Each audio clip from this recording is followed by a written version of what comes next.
Otra vez otro 1 de mayo sin que los trabajadores cubanos, sin que la masa trabajadora del pueblo de Cuba pueda denunciar sus penas, pueda denunciar sus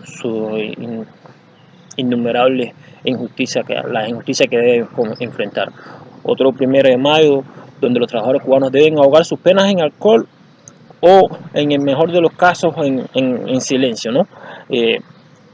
Los trabajadores cubanos, esos que tienen un salario que no supera los 40 CUC, los $40, como quiera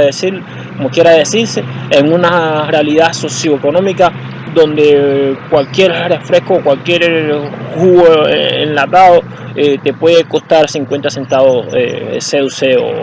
o dólares, como quiera llamarlo. Una realidad donde el trabajador cubano sigue enfrentando o teniendo allí como la principal barrera antimigrante. O sea, todos sabemos que para trabajar en una provincia diferente a la que usted radica se necesita de sobrepasar elevados de dificultades burocráticas y demás que a veces que lo hacen imposible y a veces hacen que los trabajadores entonces o que la sociedad cubana tenga que trabajar bajo realidades aún peores porque hacen que tengan que trabajar de manera ilegal, lo cual te priva de innumerables derechos. Otra vez otro 1 de mayo donde el trabajador cubano no puede denunciar los elevados niveles de exclusión política, ya que todos sabemos que en Cuba no es fácil exponer sus argumentos, exponer sus simples opiniones políticas, y a una persona en las redes sociales preguntaba, bueno, o hacía que no era posible que tantos trabajadores fuesen obligados a marchar. Y sí, es verdad, no hay un látigo que presione a estos trabajadores, pero si estas personas no van, están poniendo en riesgo su puesto de trabajo, están poniendo en riesgo el llamado estímulo, están poniendo en riesgo incluso la posibilidad de tener los beneficios que pueden recibir por su trabajo, de beneficios materiales y no materiales. En fin, hay cosas que están en juego, hay cosas que presionan al trabajador, eso sin olvidar que, por ejemplo, en Cuba no existe la posibilidad de convocar o de simplemente exponer los argumentos para que los trabajadores podamos marchar y denunciar todas esas realidades. O sea,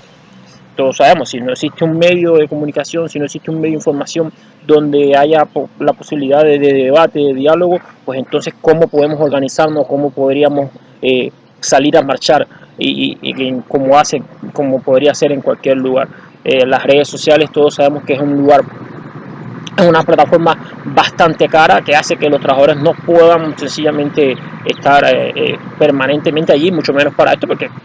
los salarios son demasiado bajos. La hora de internet en Cuba cuesta $1, lo cual hace que realmente sea,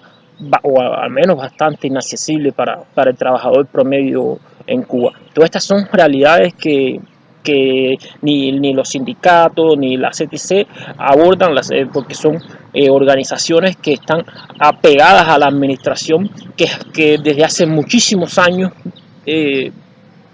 han olvidado los derechos del trabajador, o muchos de los derechos del trabajador, o han olvidado que están para defender al trabajador y se han sumado a los intereses de la administración. Hoy, por ejemplo, en Cuba tenemos un sistema de pago que se denomina sistema de pago por rendimiento, o pago que digamos que es hasta mejor, pero que en muchos de los casos lo que hace es justificar el robo al trabajador. Ante todo esto tenemos un canciller que sencillamente miente ante el público mundial, ante el mundo. Un canciller que se dice que no es cubano,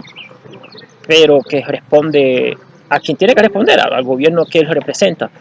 pero un canciller que cierra las puertas al diálogo, que olvida que todos somos cubanos, que incluso se arroga el derecho de declarar a algunos cubanos no cubanos cuando él no es cubano. Un canciller que se niega totalmente a dialogar, o niega que los cubanos tenemos que dialogar entre cubanos para podernos entender, para podernos para poder resolver nuestros problemas, y aún así dice que está dispuesto a dialogar con no sé qué gobierno, con el gobierno norteamericano. Habría que tener, o sea, es un discurso de doble rasero, un discurso realmente hipócrita el del canciller cubano.